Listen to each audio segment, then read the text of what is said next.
नमस्कार, स्वागत है आपका इंडिया न्यूज 53 में। आपके साथ में हूँ फिरदौस। आइए नजर डालते हैं आज की गतिविधियों पर। जिले में कोरोना की रफ्तार लगातार बढ़ रही है। जनवरी माह में एक साथ 55 संक्रमित मिले हैं, जिसमें कोतवाली टीआई और डिप्टी कलेक्टर तक शामिल है। वहीं आम जनमानस अभी भी लापरवाही बरत रहा है। जिले में कोरोना की रफ्तार धीरे धीरे बेकाबू होती जा रही है। 3 दिन में 121 संक्रमित मिले। इस तरह संक्रमितों की संख्या 300 के पार हो गई है। गुरुवार देर रात आई रिपोर्ट में 55 नए संक्रमित मिले। इसमें एक डिप्टी कलेक्टर और कोतवाली टीआई भी शामिल है। सबसे ज्यादा संक्रमित नेपानगर और लालबाग क्षेत्र में मिल रहे हैं। गुरुवार को मिले 55 संक्रमितों में 15 नेपानगर और आसपास के ग्रामीण क्षेत्रों से है। इधर बाजारों में सोशल डिस्टेंसिंग का कोई पालन नहीं हो रहा है। मास्क लगाने को लेकर भी लोगों में गंभीरता नहीं है, जबकि प्रशासन द्वारा लगातार चालानी कार्रवाई की जा रही है। अभी तक कहीं भी माइक्रो कंटेनमेंट एरिया नहीं बनाए गए। वहीं महाराष्ट्र से मध्य प्रदेश की सीमा में आने वाले लोगों की संख्या कम नहीं हो रही है। हालांकि बुरहानपुर से सटी महाराष्ट्र की 4 सीमाओं पर RT-PCR रिपोर्ट दिखाना अनिवार्य है। खास बात यह है कि कोरोना संक्रमितों में ज्यादा गंभीर लक्षण नहीं दिख रहे। सामान्य सर्दी, खांसी और बुखार होने पर लोग सैंपल दे रहे हैं और रिपोर्ट पॉजिटिव आ रही है। यह अच्छी बात है कि इस बार कोई भी मरीज गंभीर नहीं है। बुरहानपुर जिला अस्पताल में एक के बाद एक लावारिस मरीजों को भर्ती किया जा रहा है और उनकी मौत के बाद उनके शव के अंतिम संस्कार को लेकर परेशानी खड़ी हो रही है, जिससे अस्पताल प्रबंधन भी परेशान है।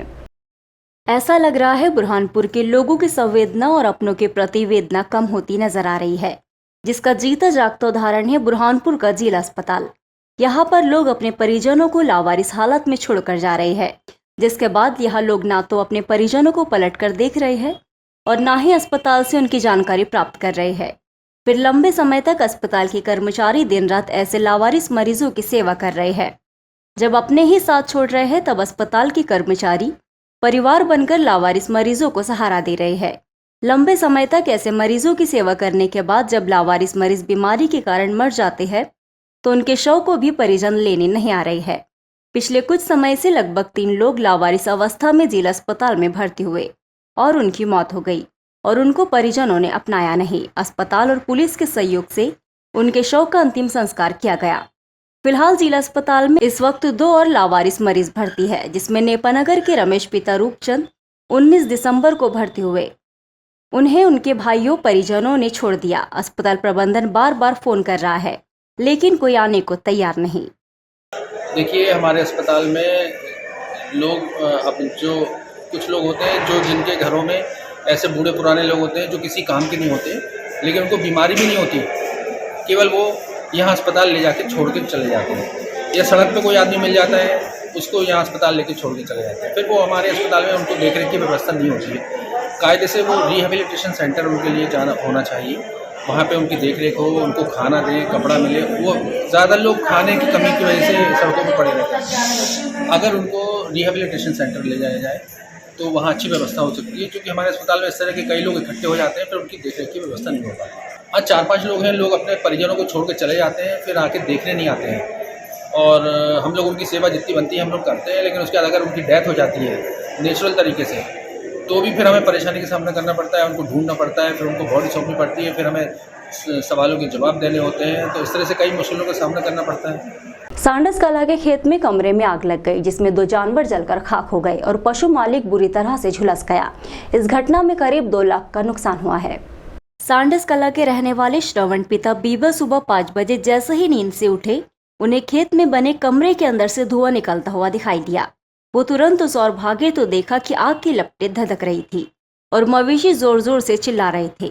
श्रवण ने तुरंत सभी मवेशियों को धीरे धीरे करके उनकी जगह से खोला और बाहर भगाने लगा, लेकिन इस दौरान बैल की एक जोड़ी जलकर खाक हो गई और 10 जानवरों को आग के कारण चटके लगे हैं और कमरे में रखा पूरा सामान जलकर खाक हो गया।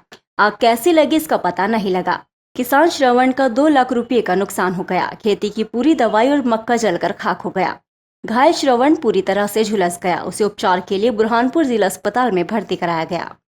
प्राचीन गणपति मंदिर में वार्षिक मेले का आयोजन किया गया, जिसमें सुबह से ही श्रद्धालुओं ने मंदिर पहुंचकर गणेश जी के दर्शन किए। गणपति नाका रोड स्थित प्राचीन गणपति मंदिर में इस साल कोरोना संक्रमण के कारण वार्षिक मेले का आयोजन नहीं किया गया। गणेश चतुर्थी के दिन सुबह से ही यहाँ श्रद्धालुओं का दर्शन के लिए आने का सिलसिला शुरू हो गया। श्रद्धालुओं ने मंदिर पहुंचकर गणेश जी के दर्शन किए और प्रसादी का लाभ लिया। हर साल गणपति मंदिर में चतुर्थी के अवसर पर हजारों की संख्या में भीड़ जुटती है और परिसर में मेला लगता है, लेकिन इस बार मेले की अनुमति नहीं होने से यहाँ केवल दर्शन और पूजन का सिलसिला चला। इस बार संकष्टी चतुर्थी का कार्यक्रम है। 500 साल पुराना मंदिर है। आप सभी जानते हैं कि यहाँ पर प्रतिवर्ष हज़ारों की संख्या में श्रद्धालु आते हैं। कोरोना गाइडलाइन की वजह से इस बार कोई कार्यक्रम बड़ा नहीं रखा है। संकष्टी चतुर्थी की वजह से जो लोग दर्शन करने आ रहे हैं। एक सड़क दुर्घटना में 2 युवक गंभीर रूप से घायल हुए तो वहीं एक युवक की घटनास्थल पर ही मौत हो गई। मामला ग्राम करोली का है। घायलों को उपचार के लिए जिला अस्पताल में भर्ती कराया गया। रतन पिता कुटिया अपने 2 साथी बलिराम पिता प्यार सिंह और गुलाब पिता सुभाष के साथ जलगांव जामोद पारिवारिक काम से गया हुआ था। वहां से लौटते वक्त सुबह के वक्त करोली के पास तूफान वाहन ने तीनों को सामने से जोरदार टक्कर मार दी, जिसके बाद तीनों घटनास्थल पर गिर पड़े। इसमें गुलाब पिता सुभाष को गंभीर चोट लगने के कारण उसकी घटनास्थल पर ही मौत हो गई, जबकि रतन पिता कुटिया और बलिराम पिता प्यार सिंह को गंभीर चोट आने के कारण दोनों को उपचार के लिए बुरहानपुर जिला अस्पताल में भर्ती कराया गया। घटना की सूचना मिलते ही तीनों के परिजन जिला अस्पताल पहुंचे। यहाँ 2 घायलों का उपचार चल रहा है तो वही एक की मौत होने के कारण उसके शव को पोस्टमार्टम कर शव परिजनों को सौंपा गया। अशासकीय शाला संघ ने मुख्यमंत्री के नाम कलेक्टर को ज्ञापन सौंपकर नर्सरी से 8वीं कक्षा की मान्यता 3 वर्ष तक बढ़ाने और आरटीआई के तहत फीस क्षतिपूर्ति तत्काल करने की मांग को लेकर ज्ञापन सौंपा। 2020 के बाद से कोरोना महामारी के चलते लॉकडाउन की स्थिति निर्मित होने के बाद लंबे समय तक के लिए स्कूल बंद रहे, जिससे स्कूल संचालकों की आर्थिक स्थिति खराब हो गई। ऐसे समय में नर्सरी से 8वीं कक्षा की मान्यता 3 वर्ष तक बढ़ाने के लिए अशासकीय शाला संघ के पदाधिकारी आंतनु दास गुप्ता समेत अन्य ने कहा कि कोरोना महामारी के कारण निजी विद्यालयों की आर्थिक स्थिति बिगड़ चुकी है। अनेक विद्यालय बंद होने की कगार पर है। इस स्थिति में मान्यता की कार्रवाई संभव नहीं। इस स्थिति में उनकी मांगे मान ली जाना चाहिए। प्रदेश कांग्रेस अध्यक्ष कमलनाथ ने जिले के ओलावृष्टि प्रभावित किसानों के खेतों का दौरा किया। इस दौरान उन्होंने सरकार द्वारा कराए सर्वे और किसानों को जमीनी स्तर पर हुए नुकसान का आकलन किया। प्रदेश कांग्रेस अध्यक्ष कमलनाथ ने जिले के ओलावृष्टि प्रभावित किसानों के खेतों का दौरा किया। इस दौरान उन्होंने किसानों को आश्वस्त किया है कि वे भोपाल पहुंचते ही किसानों को मुआवजा दिलाने के लिए अपनी बात रखेंगे। प्रदेश के पूर्व मुख्यमंत्री कमलनाथ ने आस्था मियां की ग्राम बमनी, ग्राम सिगोडी, ग्राम बटका खापा, ग्राम चोपना, ग्राम बिछुआ में किसानों के खेतों में पहुंचकर बर्बाद फसलें देखी और किसानों के साथ ही गांव के लोगों से चर्चा कर उनकी समस्याएं भी सुनी। पूर्व मुख्यमंत्री कमलनाथ ने कहा कि किसानों की फसलें बर्बाद हुई है, उन्हें समय पर मुआवजा मिलना चाहिए। 2020 में भी किसानों की फसलें बर्बाद हुई थी, उसका मुआवजा अभी तक नहीं दिया गया। भारतीय जनता पार्टी के मुख्यमंत्री सिर्फ घोषणा करते हैं।